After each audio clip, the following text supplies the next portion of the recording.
Good morning to all. मैं नरेंद्र सिंह आज आपको हार की जीत कहानी पढ़ाने जा रहा हूँ। ध्यान से सुनिए। इस लेसन का नाम है हार की जीत।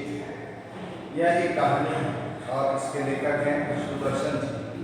बीच बीच में हम आपको इसके कुछ कठिन शब्दों का भी अर्थ बताते जाएंगे। पहले पैराग्राफ में कुछ कठिन शब्द हैं जिनके बारे में आपको बता रहा हूँ। भगवत भजन एक शब्द है। भगवत भजन इसका मतलब है भगवान की उपासना करना या भगवान की भक्ति करना, भगवान का भजन गायन करना। अर्पण अर्पण मतलब देना। छोटों के द्वारा बड़ों को जो चीज दी जाती है उसको अर्पण बोलते हैं। मान अवसाद का मतलब होता है समान। घृणा का मतलब होता है नफरत। तो कहानी के आरंभ में जो पैराग्राफ है हम उसको पढ़ने जा रहे हैं। ध्यान से सुनिए। उसके बाद इस कहानी का सरला भावार्थ मैं आपको बताऊंगा। माँ को अपने बेटे और किसान को अपने लहते खेत देकर जो आनंद आता है वही आनंद बाबा भारती को अपना घोड़ा देकर आता है। भगत भवन से जो समय बचता वह घोड़े को अर्पण हो जाता। वह घोड़ा बहुत ही सुंदर और बलवान था। उसके जोड़ का घोड़ा सारे इलाके में ना था। बाबा भक्त उसे सुल्तान कहकर पुकारते, अपने हाथ से खरड़ा खिलाते, खुद दाना खिलाते और देख देख कर प्रसन्न होते थे। उन्होंने रुपया, माल, अस्बाब, जमीन आदि अपना सब कुछ छोड़ दिया था। यहाँ तक कि उन्हें नगर के जीवन से भी घृणा थी। अब वे गांव के बाहर एक छोटे से मंदिर में रहते और भगवान का भजन करते थे। मैं सुल्तान के बिना नहीं रह सकूंगा, उन्हें ऐसा लगने लगा था। वे इसकी चाल पर डटे थे।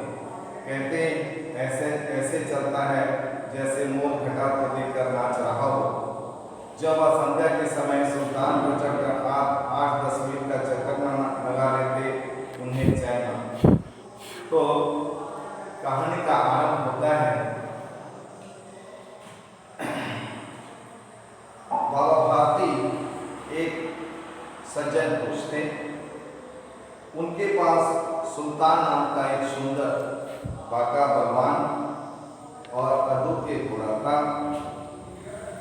वे गांव से बाहर एक मंदिर में रहते थे और मंदिर में भगवान का भजन करते हुए समय बिता रहे थे।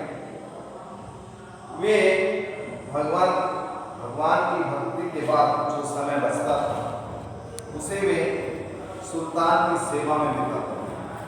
उनके पास जो घोड़ा था उसे वो सुल्तान नाम से पुकारते थे। वे अपने हाथ से उसे खड़ा करते, खुद खाना खिलाते और उसे देख देख कर प्रसन्न होते। कारण उस इलाके में वैसा सुंदर और बलवान घोड़ा और किसी के पास ना। बाबा भारती जीवन से विरक्त हो चुके थे।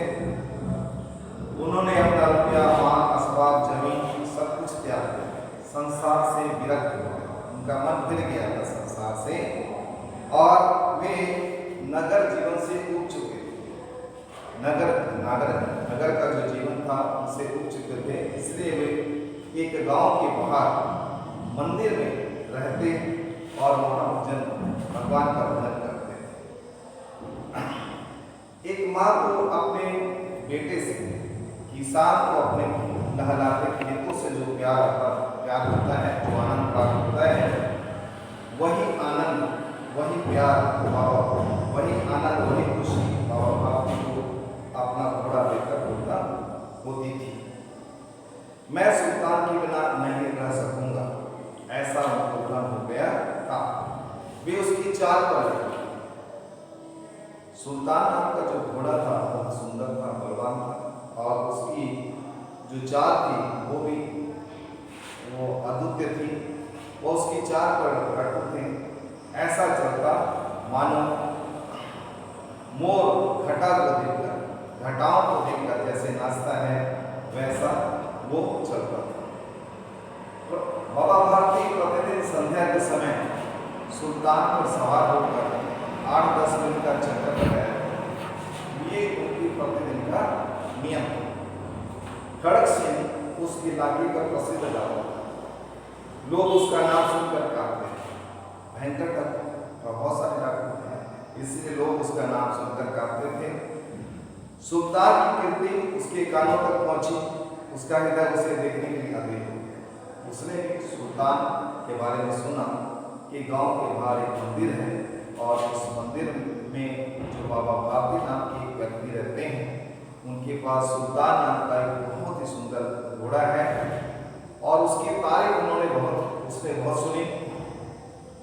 तो तारीफ सुनकर उसका मन उस सुंदर घोड़े को देखने के लिए अधीर हो गया। कारण जो डाकू होते हैं उन्हें घोड़ा प्रिय होता है। डाकुओं की प्रिय सवारी है घोड़ा, इसलिए वह एक दिन दोपहर के समय बाबा भारती के पास पहुंचा और प्रणाम करके बैठ गया। बाबा भारती ने पूछा, खड़क सिंह क्या है? बाबा भारती उससे डरे नहीं, उससे वार्तालाप करते हैं और क्या बोलते हैं। बाबा भारती ने पूछा, खड़क सिंह क्या हाल है? खड़क सिंह ने सिर झुकाकर कहा, आपकी दया है, कहो इधर कैसे आना होगा? सुल्तान की चाह खींच लाई। बाबा भारती ने उससे पूछा कि आज इधर कैसे आए? तो खड़क सिंह ने जवाब दिया, सुल्तान की चाह खींच लाई। सुल्तान के बारे में मैंने बहुत सुना है और आज मेरी इच्छा उसे देखने के लिए हुई है, इसलिए मैं आपकी सेवा में आया हूँ। बाबा भारती बोले, विचित्र जानवर है, देखोगे तो प्रसन्न हो जाओगे। खड़क सिंह ने कहा, मैंने भी उसकी बहुत प्रशंसा सुनी है। बाबा भारती ने कहा, उसकी चाल तुम्हारा मन मोह लेगी। खड़क सिंह ने कहा, कहते हैं देखने में बड़ा सुंदर है। बाबा भारती ने कहा, क्या कहना, जो उसे एक बार देख लेता है उसके हृदय में उसकी छाया अंकित हो जाती है। खड़क सिंह बोला, बहुत दिन से अभिलाषा थी, आज मैं उपस्थित हो सका। अब आगे का पैराग्राफ हम पढ़ रहे हैं, ध्यान से सुनिए। बाबा भारती और खड़क सिंह अस्तबल में पहुंचे। बाबा ने घोड़ा दिखाया घमंड से। खड़क सिंह ने घोड़ा देखा आश्चर्य से। उसने सहस्त्र घोड़े देखे थे, परंतु ऐसा बाका घोड़ा उसकी आंख में कभी न गुजरा था। सोचने लगा, भाग्य की बात है, ऐसा घोड़ा खड़क सिंह के पास होना चाहिए था। इस साधु को ऐसी चीजों से क्या लगा? कुछ देर तक आश्चर्य से खड़ा रहा। उसके हृदय में हलचल होने लगी। बातों से अधीरता से बोला, परंतु बाबा जी, इसकी जान न देखी तो क्या देखी? तो इस प्रकार इस वार्तालाप के बाद बाबा भारती और खड़क सिंह अस्तबल में पहुंचे। अस्तबल जहाँ पर घोड़े को बांधा जाता है, रखा जाता है, वो अस्तबल कहलाता है, वह स्थान अस्तबल कहलाता है। तो बाबा भारती खड़क सिंह को घोड़ा दिखाना चाहते थे और घोड़े को देखने की आशा से ही खड़क सिंह वहाँ हाजिर हुआ था। खड़क सिंह उस इलाके का प्रसिद्ध डाकू था। बाबा ने घोड़ा दिखाया घमंड से। बाबा भारती ने सुल्तान नाम का जो घोड़ा उनके पास था उसको खड़क सिंह को दिखाया घमंड से, क्योंकि वैसा घोड़ा उस इलाके में और किसी के पास नहीं था। यह सुंदर घोड़ा था, बलवान घोड़ा था, बाका घोड़ा था, अद्भुत घोड़ा था। खड़क सिंह ने घोड़ा देखा आश्चर्य से। खड़क सिंह ने आज तक इतना सुंदर बाका और प्रभावशाली घोड़ा नहीं देखा, इसलिए घोड़े को देखकर, सुल्तान को देखकर उसको बहुत आश्चर्य हुआ। उसने अपनी जिंदगी, खड़क सिंह ने अपनी जिंदगी में हजारों घोड़े देखे थे, परंतु ऐसा बाका घोड़ा, ऐसा सुंदर घोड़ा, ऐसा प्रभावशाली घोड़ा उसने कभी नहीं देखा था। सोचने लगा, मन ही मन सोचने लगा, भाग्य की बात है, ऐसा घोड़ा तो खड़क सिंह के पास होना चाहिए, इतना सुंदर घोड़ा तो मेरे पास होना चाहिए। इस साधु को ऐसी चीजों से क्या लाभ या क्या काम? साधु व्यक्ति के पास यदि घोड़ा है तो आश्चर्य क्यों? तो साधु संतों को घोड़े की आवश्यकता नहीं होती, जरूरत नहीं होती, परंतु पशु प्रेम के कारण से बाबा भारती के पास एक सुंदर घोड़ा था। वे घोड़े को चाहते थे, प्यार करते थे, सेवा करते थे। और वो सुंदर घोड़ा था, बलवान घोड़ा था, बाका घोड़ा था, इसलिए उनको बहुत प्यारा था। और वैसा घोड़ा उस इलाके में और किसी के पास नहीं था, इसलिए उनको उस घोड़े पर गर्व नहीं था। तो इस तरह के विचार खड़क सिंह के मन में आते हैं कि ऐसा सुंदर घोड़ा तो मेरे पास होना चाहिए। इस साधु को इस घोड़े से क्या लाभ? कुछ देर तक आश्चर्य से खड़ा खड़क सिंह कुछ देर तक घोड़े को देखता, आश्चर्य से देखता, घोड़े को देखते ही रहते, उसकी नजर घोड़े से हट नहीं रही। वह घोड़े को देखता ही जा रहा था। उसके दिल में हलचल होने लगी, अधीर हो गया, बेचैन हो गया। छोटे छोटे बच्चों की जैसे छोटे छोटे बच्चे खिलौने के लिए मचल जाते हैं, अधीर हो जाते हैं, बेचैन हो जाते हैं, सुंदर सुंदर खिलौनों को पाने के लिए वो बहुत ज्यादा उत्साहित हो जाते हैं। वैसे ही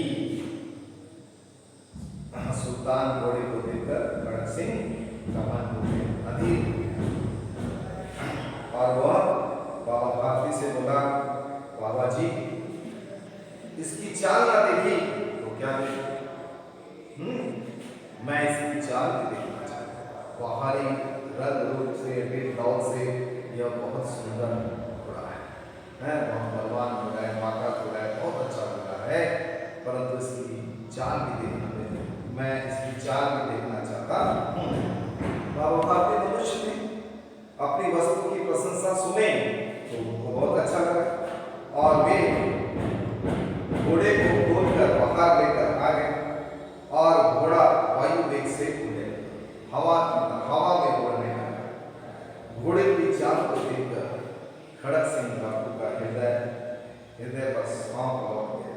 सांप लौट जाना ही मुहावरा है, इसका मतलब है ईर्ष्या। घोड़े की चाल को देखकर, घोड़े के रंग रूप को देखकर खड़क सिंह के हृदय पर सांप लौटा। ईर्ष्या हो गई उसको। वह डाकू था और जो वस्तु उसे पसंद हो आ जाए वह उस पर अपना अधिकार समझता है। डाकू का स्वभाव है, जो चीज उसको आसानी से मिल जाती है ठीक, नहीं अगर मिलती है तो वो जबरन किसी भी प्रकार से उसको प्राप्त कर लेते हैं। जो चीज उनको पसंद आ जाती है वो हर प्रकार के बल का प्रयोग करते हुए उसे हासिल कर लेते हैं। तो डाकू खड़क सिंह कोई एक घोड़ा पसंद आ गया था। अब वह उस पर अपना अधिकार, उसे अपने अधिकार में लेना चाहता था, उस पर अपना अधिकार करना चाहता था। उसके पास बहुत सारे उसके पास बहुत सारे और भी साथी थे, बहुत सारे आदमी थे जिनकी सहायता लेकर वो इस घोड़े को प्राप्त कर सकता है। जाते बाबा भारती के पास से और जा रहा और जाते जाते उसने बाबा भारती को क्या कहा, बाबा जी मैं यह घोड़ा आपके पास नहीं रहने, अब मैं ये घोड़ा आपके पास नहीं रहने दूंगा। ये बात उसने कही। बाबा भारती डर गए। खड़क सिंह की इस बात को सुनकर बाबा भारती डर गए। ये धमकी है। अब उन्हें रात भर नींद नहीं आती। अब वे घोड़े को बचाने, घोड़े की रक्षा के लिए अस्तबल में रात और दिन पहरा देते। उनको हमेशा खड़क सिंह के आने का डर लगा रहता था। कई महीने इस घटना को कई महीने बीत गए, परंतु डाकू खड़क सिंह वो घोड़े को लेने नहीं आए। तब बाबा भारती असावधान हुए, मतलब अब उनको ऐसा लगने लगा कि अब खड़क सिंह नहीं है, क्योंकि खड़क सिंह जो बात बोल के गया था, जो धमकी देकर गया था, उसको तो अब बहुत लंबा समय बीत गया है। जब इतना दिन बीत जाने के बाद भी वो नहीं आया है तो अब आने की उसकी कोई आशा और नहीं है। अब वो नहीं आया, उसने जो बात कही थी वो बात अब भूल जाने वाली है। तो इस प्रकार लंबे समय जब खड़क सिंह सुल्तान को लेने नहीं आया तो बाबा भारती उसकी इस धमकी को भूल गए। अब वो घोड़े की रखवाली नहीं करते। अब उनको लगा कि अब वो भगत सिंह नहीं आएगा, बेपरवाह हो गए और इस घटना को कोई एक सपने की तरह समझने लगे। एक संध्या का समय बाबा भारती सुल्तान की पीठ पर सवार होकर घूमने जा रहे हैं। बाबा भारती का स्वभाव था, जैसे कि हमने पहले आपको बताया कि बाबा भारती प्रतिदिन शाम के समय सुल्तान घोड़े पर सवार होकर 8-10 मिनट की सैर की। तो एक दिन की बात है, संध्या का समय था। बाबा भारती सुल्तान अपने घोड़े की पीठ पर सवार होकर घूमने जा रहे थे। इस समय उनकी आंखों में चमक थी, मुख पर प्रसन्नता का भाव था। कभी वो घोड़े को देखते, कभी उसके शरीर को देखते, कभी उसके रंग रूप को देखते और मन ही मन बहुत खुश हो रहे थे कि अचानक एक आवाज आई। पीछे से एक आवाज आई। क्या आवाज आई? ओ बाबा, इस कंगले की सुनते जा। कंगला मैंने अपाहिज है, जो चल फिर नहीं सकता है, वो अपंग व्यक्ति, असमर्थ व्यक्ति, जो चलने फिरने में असमर्थ होता है उसको अपंग कहते हैं। कंगला गरीब, निर्धन। ओ बाबा, इस कंगले की सुनते हैं। आवाज में करुणा की भावना, दर्द, और ऐसा दर्द जिसने बाबा भारती को प्रभावित कर। बाबा भारती उसकी करुण आवाज को सुनकर, तकलीफ को देखकर रुक गए। घोड़े को थोड़ा देर रोक दिया। क्या देखा कि एक अपाहिज, जो चल फिर सकने में असमर्थ है, एक अपाहिज व्यक्ति पेड़ की छाया में पड़ा करहा रहा, हाय हाय कर रहा है, सहायता की पुकार कर रहा है। उसके पास गए बाबा भारती और बोले, क्यों, तुम्हें क्या कष्ट है?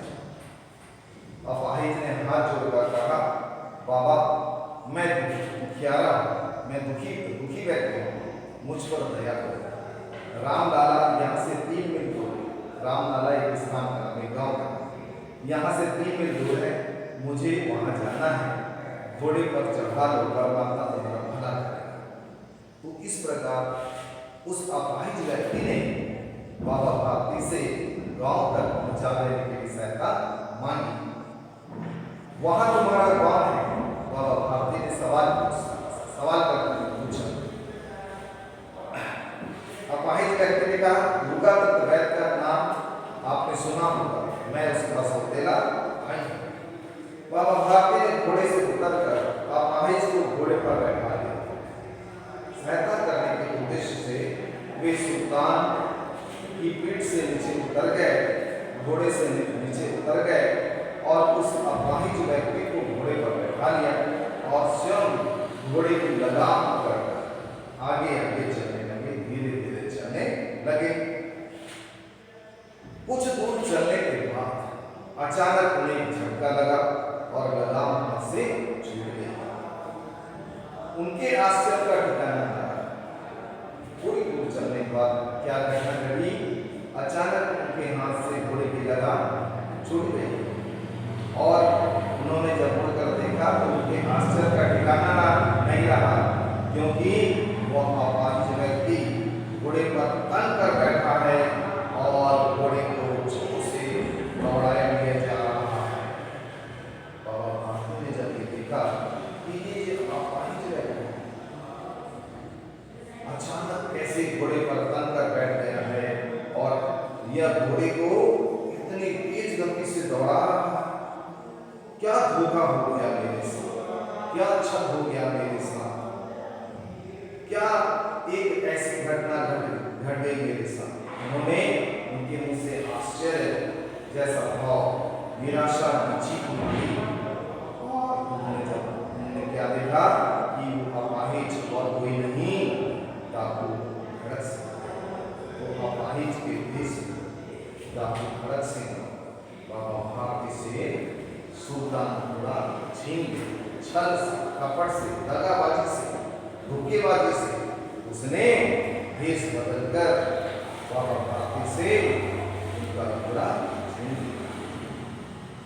बाबा भारती कुछ देर तक चुप रहे, आश्चर्यचकित, उन्हें कुछ समझ नहीं आ रहा ये क्या हो गया है। जो घटना घटी उस घटने पर उनको यकीन नहीं हो रहा था, विश्वास नहीं हो रहा था। इसके पश्चात थोड़ी देर के बाद संभले, अपने मन मस्तिष्क को और अपने शरीर को उन्होंने संभाला और पूरे बल से चिल्लाकर बोले, पूरे बल से बल लगाकर जोर से चिल्लाकर बोले, जरा ठहर जाओ। घोड़ा दौड़ाकर उनको लिए जा रहा था, तो खड़क सिंह को रोकने के उद्देश्य से उन्होंने जोर से चिल्लाकर कहा, घोड़ा ठहर जाओ। खड़क सिंह ने आवाज सुनकर घोड़ा रोक दिया और उसकी गर्दन पर प्यार से हाथ फेरते हुए कहा, बाबा जी यह घोड़ा है। तो जब बाबा भारती ने चिल्लाकर खड़क सिंह को रुकने के लिए कहा, तो खड़क सिंह उनकी आवाज को सुनकर घोड़ा रोक दिया और घोड़े की गर्दन पर हाथ फेरते हुए बोला, कहिए अब ये घोड़ा मैं आपको नहीं, बाकी आप जो कुछ भी बोलना चाहते हैं बोले, मैं आपकी हर बात सुनूंगा, परंतु घोड़े के विषय में कुछ नहीं, क्योंकि ये घोड़ा मैं आपको नहीं दूंगा। बाबा भारती सोच विचार कर बोले, परंतु एक बात सुनते जाओ, मैं एक बात तुमसे कहना चाहता हूँ, मेरी बात सुनते जाओ। बाबा खड़क सिंह ठहर गया। बाबा भारती उसके निकट जाकर उसकी आंख में आंख डालकर उसे ऐसा देखा जैसे बकरा कसाई की ओर देखता है, और कहा, यह घोड़ा तुम्हारा हो चुका, मैं तुमसे इसे वापस करने के लिए नहीं कहूँगा, परंतु खड़क सिंह केवल एक प्रार्थना करता हूँ, उसे अस्वीकार न करना, नहीं तो मेरा दिल टूट जाए। इस प्रकार खड़क सिंह रुका।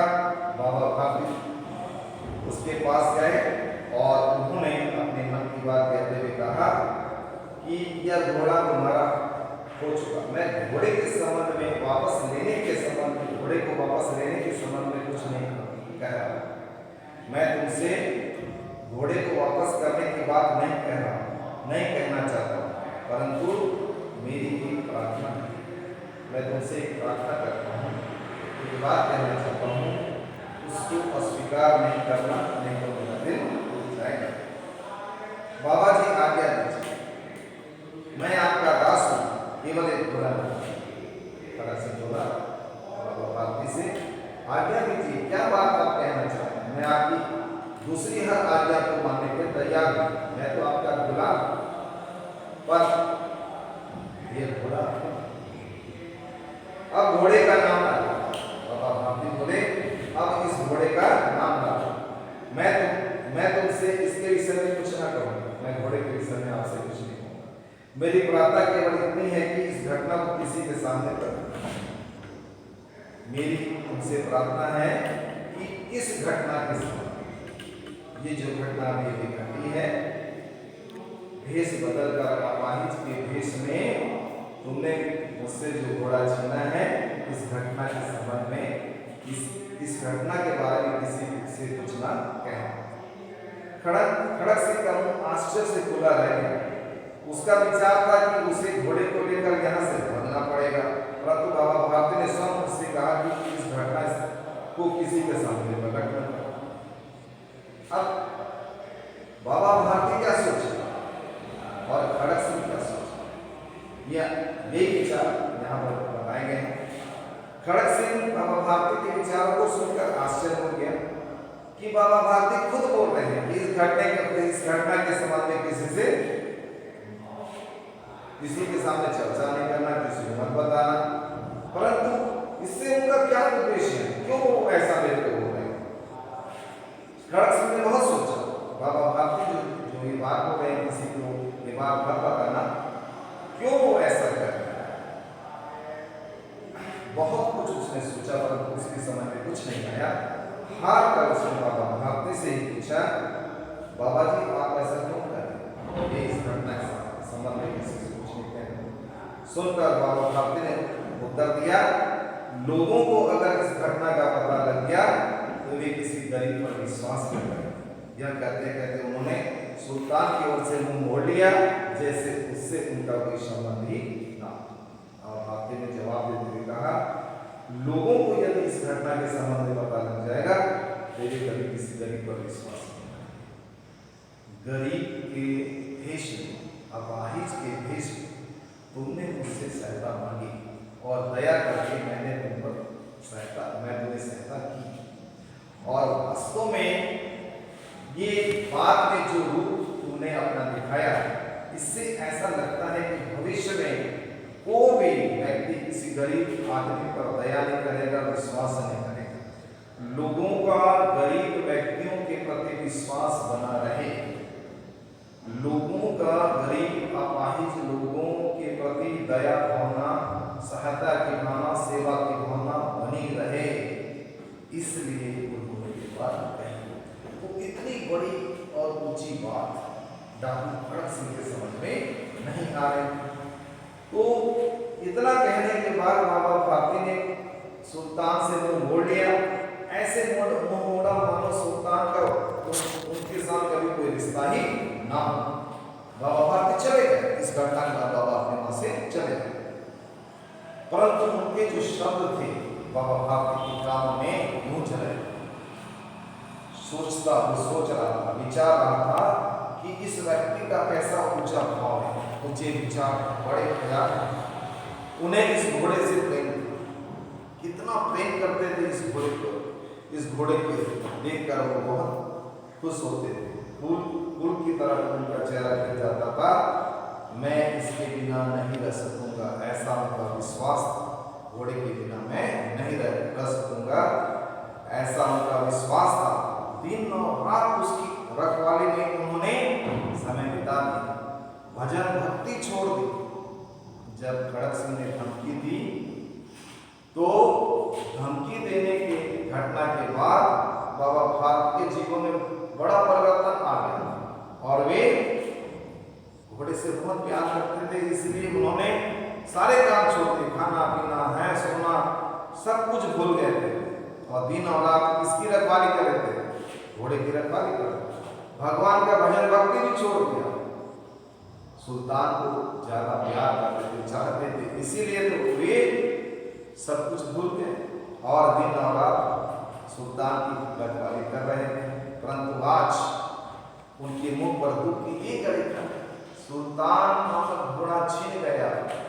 जिस वस्तु से उन्हें, जिस प्राणी से, जिस पशु से वह उनको बहुत प्यार था, जिसके बिना वो मैं नहीं रह सकूंगा ऐसा भाव रखते थे, आज उससे उन्होंने इस प्रकार मुंह मोड़ दिया, जानो मानो उनका कभी इस घोड़े से कोई रिश्ता ही ना।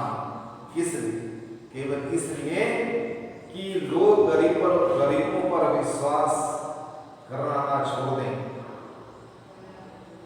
इसलिए लोगों का गरीबों के प्रति विश्वास भाव बना रहे, भरोसा बना रहे।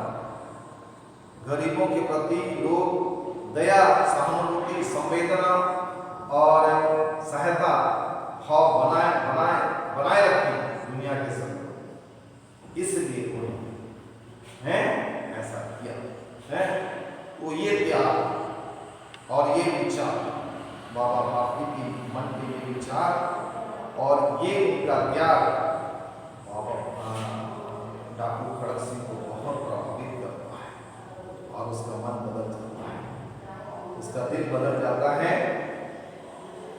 वह कुछ दिनों के बाद रात की अंधकार में घोड़े को लेकर खड़क सिंह उस सुल्तान और घोड़े को लेकर बाबा भारती के मंदिर में पहुंचता है। एक दिन रात के अंधकार में, दिन में वो नहीं जाता, रात के अंधकार, मध्य रात में, जब पूरी दुनिया गहरी नींद में सोती है,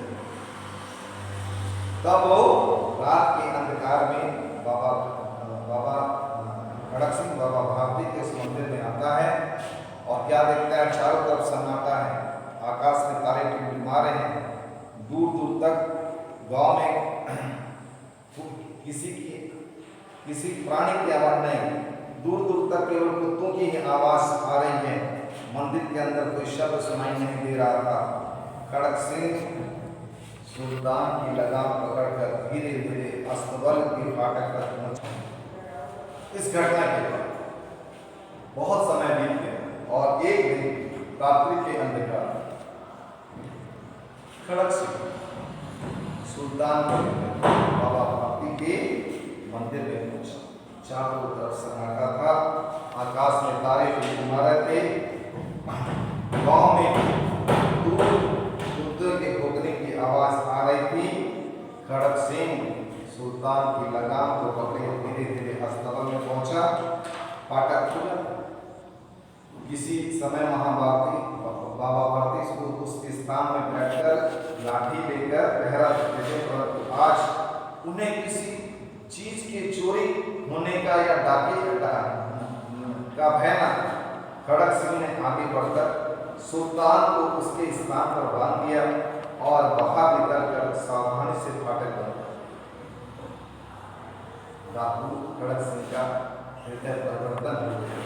भारत के विचारों से वो इतना प्रभावित हुआ, उसका मन बदल गया और उसने अपनी गलती को सुधारते हुए, अपनी भूल को स्वीकारते हुए बाबा भारती के घोड़े को लौटा देने का निश्चय किया था। इसके बाद वो आज उस घोड़े को वापस करने आया था। इस प्रकार उसने रात्रि के अंधकार दिन में ऐसा काम करने का साहस उसका नहीं है। बहुत पश्चाताप हुआ कि मैंने ऐसे सज्जन व्यक्ति के साथ जो दुनिया के बारे में सोच रहा है, कितने ऊंचे ख्याल हैं, कैसी ऊंची मानवता है, कितनी बड़ी इंसानियत है उनके अंदर। तो बाबा भारती के विचारों से प्रभावित होकर वह अपनी भूल को सुधारने में, भूल पर पश्चाताप करते हुए सुल्तान को उसके स्थान में बांध देता है और खड़क सिंह के आगे बढ़कर सुल्तान को उसके स्थान में बांध कर बाहर निकलकर सावधानी से धीरे से फाटक बंद कर देता है। इस समय डाकू खड़क सिंह की आंखों पर नेकी के आंसू। जिंदगी में आज तक उसने कोई अच्छा काम नहीं किया, क्योंकि डाकुओं का स्वभाव होता है कि वो अन्याय अत्याचार ही करते हैं, कोई अच्छा काम नहीं करते। ये डाकुओं का स्वभाव है। तो आज सुल्तान को वापस लौटाकर बाबा खड़क सिंह को ऐसा लग रहा था कि उसने अपने भूल को सुधारा है, पश्चाताप किया है और एक नेक काम किया है। और इस नेक काम करने पर उसे बहुत आनंद की अनुभूति हो रही थी, बहुत खुशी हो रही थी, इसलिए उसकी आंखों में नेकी के आंसू थे। रात्रि का तीसरा पहर 3-4 बजे, रात के 3-4 बजे चौथा पहर जब आरंभ हुआ, बाबा भारती प्रतिदिन अपनी कुटिया से बाहर निकले, ठंडे जल से स्नान किया, नहाए। उसके पश्चात वो इस प्रकार स्वप्न में चल रहे थे। उनके पांव अस्तबल की ओर अचानक बढ़े, परंतु फाटक पर पहुंचकर उन्हें अपनी भूल का एहसास हुआ कि सुल्तान तो है नहीं, मैं फाटक में अस्तबल में क्यों जा रहा हूं? उसको तो खड़क सिंह ले गया है, अब तो यहाँ कोई नहीं है। तो अपने भूल का उन्हें एहसास कहाँ होता है? फाटक पर होता है। घोर निराशा भी होती है, मन खाली भी होता है कि जिस घोड़े को वो इतना चाहते थे आज वो उसके पास नहीं। घोड़े ने अपने स्वामी के पांव की आहट सुनी। पशु अपने मालिक की पांव की आवाज को अच्छी तरह जानता है, पहचानता है। इस प्रकार घोड़े ने जब बाबा भारती के पांव की आहट सुनी, वो तो जोर से हिनहिनाया। हिनहिनाना घोड़े की गोली को हिनहिनाना कहते हैं। तो जब वो हिनहिनाया तो बाबा भारती आश्चर्य और प्रशंसा से दौड़ते हुए अस्तबल के अंदर घुसे और अपने प्यारे घोड़े को गले से लगाकर रोने लगे। बहुत दिनों के बाद आज वो अपने घोड़े से मिले थे। इस समय उनकी आंखों में खुशी से आंसू थे। अपने घोड़े को वापस पाकर उन्हें बहुत प्रसन्नता हो रही थी और इस समय उनको ऐसा लग रहा था मानो से बिछड़े पुत्र से मिल रहा हो, बार बार वे उसकी पीठ पर हाथ फेरते और उसके मुंह पर थपकियां देते। फिर वे संतोष भाव से बोले, अब कोई गरीबों की सहायता से मिलना होगा। यानी संसार के सारे लोग गरीबों पर अपना विश्वास, भरोसा, सहायता, सेवा भाव, विश्वास बनाकर रखेंगे। इस प्रकार की कहानी समाप्त होती है। तो एक कहानी को आप ध्यान से पढ़िए और इसके जो प्रश्न उत्तर है जो आप बना सकते हैं रफ कॉपी में बनाइए और अपने विषय शिक्षिका को दिखाइए। इसको आपको पढ़ना भी जरूरी है। आप जब इसको पढ़ेंगे तभी आपको कहानी पर अच्छी तरीके से समझ में आ जाएगी। धन्यवाद। बाय।